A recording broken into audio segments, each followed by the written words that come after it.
ತೆಂಗಿನಕಾಯಿ ಕೊಯ್ಲು ಮಾಡಲು ಮರ ಏರಿದ ಯುವಕನಿಗೆ ಹೈ ವೋಲ್ಟೇಜ್ ವಿದ್ಯುತ್ ಲೈನ್ನಿಂದ ಶಾಕ್ ತಗಲಿ ಮರದಿಂದ ಕೆಳಕ್ಕೆ ಬಿದ್ದು ಮೃತಪಟ್ಟ ಘಟನೆ ಅಂಕೋಲಾ ತಾಲೂಕಿನ ಹೊಸಗದ್ದೆಯಲ್ಲಿ ನಡೆದಿದೆ. ಅಂಕೋಲಾ ತಾಲೂಕಿನ ಹೊಸಗದ್ದೆಯ ನಿವಾಸಿ ರಾಜು ಖೇಮುಗೌಡ 32 ವರ್ಷ ಆಕಸ್ಮಿಕವಾಗಿ ಹೈ ವೋಲ್ಟೇಜ್ ವಿದ್ಯುತ್ ಲೈನ್ನಿಂದ ತಗುಲಿದ ಶಾಕ್ನಿಂದ ಮರದಿಂದ ಕೆಳಗೆ ಬಿದ್ದು ಮೃತಪಟ್ಟ ಯುವಕ. ಸೆಂಟ್ರಿಂಗ್ ಕೆಲಸ ಮಾಡಿಕೊಂಡು ಕುಟುಂಬದ ಜೀವನ ನಡೆಸುತ್ತಿದ್ದ ರಾಜು ಸೋಮವಾರ ಸೆಂಟ್ರಿಂಗ್ ಕೆಲಸ ಇರುತ್ತಿದ್ದರಿಂದ ಹೊಟ್ಟೆಪಾಡಿಗಾಗಿ ಗ್ರಾಮದಲ್ಲೇ ಓರ್ವರ ಮನೆ ಮುಂದಿನ ತೆಂಗಿನ ಮರ ಹತ್ತಿ ಕಾಯಿ ಕೊಯ್ಲು ಮಾಡಿ ಕೂಲಿ ಸಂಪಾದಿಸಲು ಮುಂದಾಗಿದ್ದ.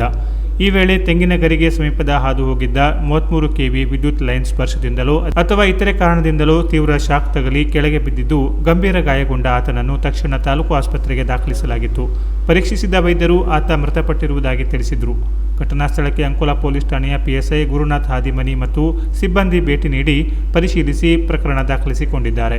ಮರಣೋತ್ತರ ಪರೀಕ್ಷೆಯ ನಂತರ ಮೃತದೇಹ ಕುಟುಂಬಕ್ಕೆ ಹಸ್ತಾಂತರಿಸಲಾಗಿದೆ. ಕ್ರಿಕೆಟ್, ಧಾರ್ಮಿಕ ಹಾಗೂ ಸಾಮಾಜಿಕ ಚಟುವಟಿಕೆಗಳಲ್ಲಿ ಸಕ್ರಿಯರಾಗಿದ್ದ ರಾಜು ಹೊಸ ಮನೆ ನಿರ್ಮಿಸುವ ಮತ್ತು ದಾಂಪತ್ಯ ಜೀವನದ ಕನಸುಗಳೊಂದಿಗೆ ಮುಂದುವರಿಯುತ್ತಿದ್ದ ಯುವಕ. ಕಷ್ಟಪಟ್ಟು ದುಡಿದು ಬದುಕು ಸಾಗಿಸುತ್ತಿದ್ದ ವೇಳೆ ವಿಧಿಯ ಕ್ರೂರ ಆಟಕ್ಕೆ ಬಲಿಯಾಗಿದ್ದು, ಒಂದೆಡೆ ಯುವಕನ ಭವಿಷ್ಯದ ಕನಸು ನುಚ್ಚು ನೂರಾದರೆ ಮನೆ ಆಧಾರ ಸ್ತಂಭವಾಗಿದ್ದ ಮಗನನ್ನು ಕಳೆದುಕೊಂಡ ಕುಟುಂಬ ಭಾರಿ ಆಘಾತಕ್ಕೆ ಒಳಗಾಗಿದ್ದು ಕುಟುಂಬದ ಆಕ್ರಂದನ ಮುಗಿಲು ಮುಟ್ಟಿದೆ. ಸ್ಥಳೀಯರು, ಬಂಧು ಬಳಗದವರು ಆಸ್ಪತ್ರೆ ಬಳಿ ಸೇರಿ ಕಂಬನಿ ಮಿಡಿದಿದ್ದಾರೆ.